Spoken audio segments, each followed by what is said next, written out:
السلام عليكم ورحمة الله وبركاته نحمده ونصلي على رسوله الكريم أما بعد அன்பிற்கும் பாசத்திற்கும் உரித்தான அல்லாஹ்வின் நல்லடியார்களே, சகோதரர்களே, சகோதரிகளே, அல்லாஹு தஆலாவுடைய மாபெரும் கிருபையாலும் கருணையாலும் நாயகம் ஸல்லல்லாஹு அலைஹி வஸல்லம் அவர்களுடைய பரக்கத்தாலும் எம்பெருமானார் முஹம்மது ரசூலுல்லாஹ் ஸல்லல்லாஹு அலைஹி வஸல்லம் அவர்கள் தவிர்க்கக்கூடிய 7 பெரும் பாவங்களை பற்றி நாம் பார்த்து முடித்திருக்கிறோம். அல்ஹம்துலில்லாஹ்.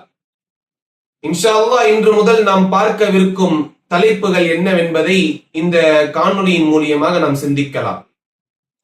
முதலில் நபி ஆதம் அலைஹிஸ்ஸலாத்து வஸ்ஸலாம் அவர்கள் முதல் தொடங்கி இன்று வரையிலும் பாவங்கள் ஏன் குறைந்த பாடில்லை? இன்று வரையிலும் பாவங்கள் அதிகமாகிக் கொண்டே தான் இருக்கின்றன. பாவங்கள் வித்தியாசமான ரீதிகளிலே பாவம் செய்யும் மனிதர்கள் அதிகமாகிக் கொண்டிருக்கிறார்கள். நாட்டை பொறுத்தவரை பல சட்டங்கள் ஏற்றி இருக்கிறார்கள், பல தடுப்புகள் செய்திருக்கிறார்கள், பல இராணுவங்களை குவித்திருக்கிறார்கள், பல காவல்துறையினர்கள் காவல் காத்துக் கொண்டிருக்கிறார்கள். இருந்தாலும் அங்கு திருட்டு நடைபெறுகிறது, இருந்தாலும் அங்கு கொலை செய்யப்படுகிறார்கள், இருந்தாலும் அங்கு ஏமாற்றப்படுகிறார்கள்.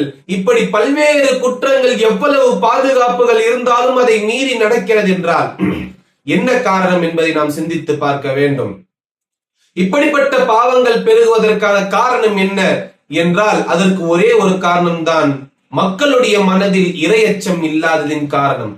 இறையச்சம் இல்லாமை பாவத்தின் பக்கத்தில், பாவத்தின் பாதையில் அந்த மனிதனை இழுத்துச் செல்கிறது. இறைவன் தன்னை பார்க்கிறான் என்ற அச்சம் ஒரு அடியானுக்கு இல்லாமல் சென்று விட்டால் அந்த அடியான் நிச்சயமாக பாவத்தின் பக்கம் சென்று விடுவான்.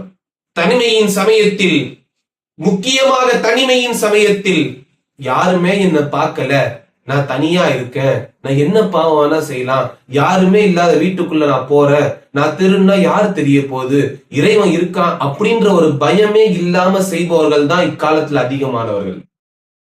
சரி, இந்த இறையச்சத்தை வளர்ப்பதற்கு என்னென்னவெல்லாம் செய்ய வேண்டும்?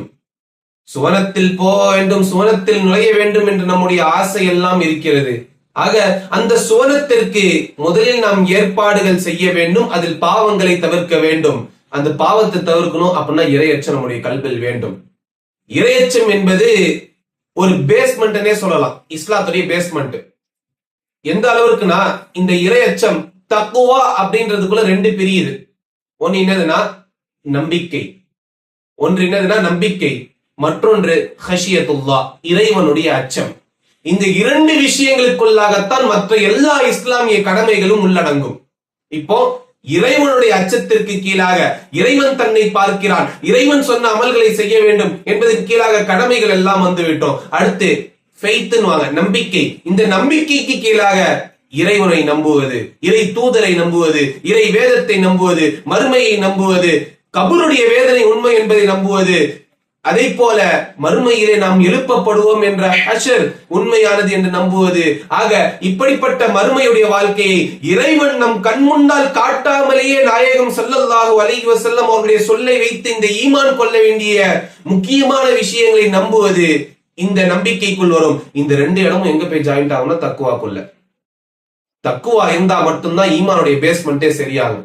ஆக ஃபர்ஸ்ட் பேஸ்மெண்ட்டை சரி பண்ணிட்டு நம்ம பில்டிங் கட்ட ஆரம்பிக்கிறது மிக நல்லதாக இருக்கும் சொல்லிட்டு அல்லாஹு தஆலாவும் அல்லாஹு தஆலா ரசூலும் சொல்லியிருக்காங்க. எனவே அல்லாஹு தஆலாவுடைய மாபெரும் கிருபையால் இன்ஷா அல்லாஹ் தக்குவாவை எப்படியெல்லாம் வலுவூட்ட முடியும், இறையச்சத்தை எப்படியெல்லாம் நம்மால் செதுக்கி அதை செம்மையாக்க முடியும் என்பதை நாளை முதல் பார்ப்போம். எல்லாம் அல்லாஹு தஆலா நம்முடைய அனைத்து கூலிகளுக்கும், அனைத்து முயற்சிகளுக்கும் நல்ல கூலியை தந்தல் புரிவானாக. நம் அனைவரையும் சுவனத்தில் ஒன்று கூட செய்வானாக. ஆமீன். அஸ்ஸலாமு அலைக்கும் வரஹ்மத்துல்லாஹி வபரகாத்துஹு.